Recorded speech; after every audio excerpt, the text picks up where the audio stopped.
The Granite Belt Art and Craft Trail. You might remember it happened for the first time last year, giving you a chance to go into what is one of the most creative and cultural communities across southern Queensland, around the Stanthorpe and surrounding areas on the Granite Belt, to go into the studios and the workshops of the creative folk, the artists, the artisans, the craftspeople of that area, and see how they do what they do firsthand, and even get a lesson, and to buy a piece of artwork off the wall of the gallery, freshly painted by the artist himself or herself. Happened for the first time last year. It was a terrific success.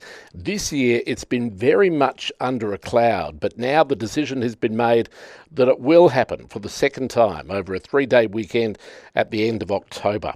The announcement was made on Friday by event founder Rosy Chapman, and she joins me now to tell me more. Rosemary Chapman, good morning and welcome. Great to have a chat to you. Thanks, David, and it's great to be on ABC Radio again. Until fairly recently, had you pretty much written off the chance to put on the art trail again this year? Did you think it would not happen? Oh, look, I've always been quietly hoping we'd be able to offer something.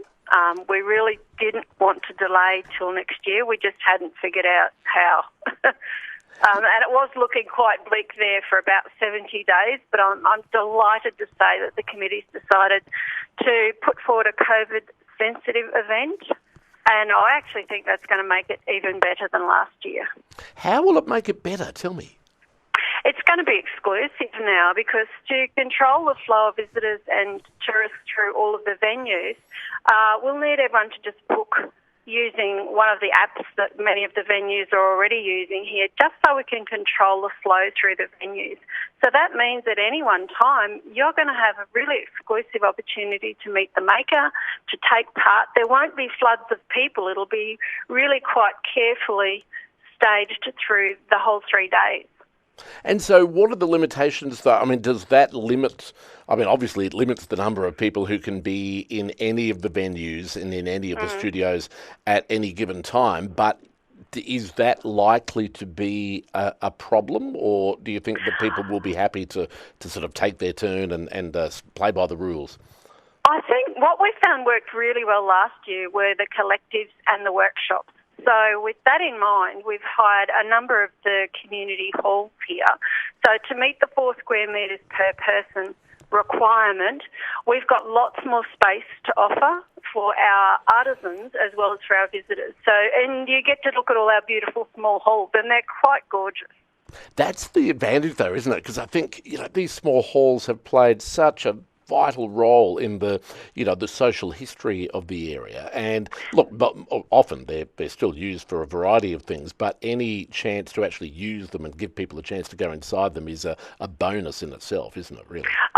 They are, and there's so many wonderful stories about some of the halls here. So I'm actually at the summit, which is at the very peak of the mountains here, and the hall at the summit is enormous, but it's also been a movie theatre, and the summit in its day in a farming community was also had its own rural agricultural show, and so that hall has that length of history.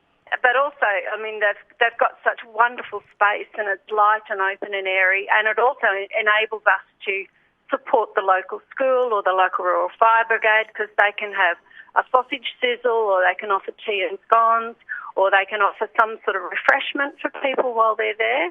And I believe the Graniteers, which is a very large ukulele group here, are wanting to busk, because all of them have a stage as well. Fantastic. So tell me how it'll work, though. So how many of the opportunities on the trail are actually in an individual artist studio, and how many of them are with the collectives in the halls? Well, because we went into lockdown in March and the committee only decided last Tuesday in terms of how we would proceed, we're actually opening for applications on the 1st of July.